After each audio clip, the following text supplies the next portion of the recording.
Salam 22 Ramadan.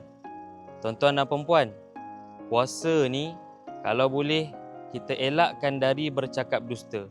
Sebab apa? Sebab Nabi dah pesan dalam sebuah hadis, barang siapa yang tidak meninggalkan kata-kata dan perbuatan dusta, maka Allah Subhanahu Wa Taala tidak berhajat atas puasanya yang sekadar meninggalkan makan dan minum. Maksudnya apa?